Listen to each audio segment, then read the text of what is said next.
മീനാക്ഷിയെ കൂടെ കൊണ്ടുവരായിരുന്നു. ഈ വരവ് അവൾ അറിഞ്ഞിട്ടില്ല. അറിഞ്ഞ സമ്മതിക്കില്ലല്ലേ? അതുകൊണ്ടല്ല, മീനാക്ഷി ഒരുപാട് മാറിപ്പോയി. മീരയിൽ നിന്ന് എന്നെ അകറ്റിയത് അവളാ. ഒടുവിൽ അവള് തന്നെ എന്നെ വിട്ടു പോവുക. പെട്ടെന്ന് തനിച്ചായ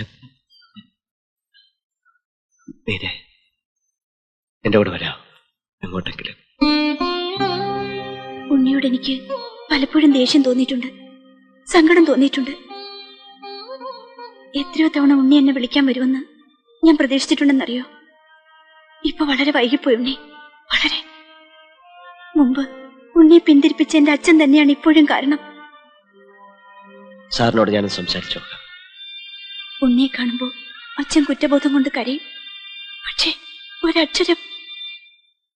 വരൂ ഉണ്ണി.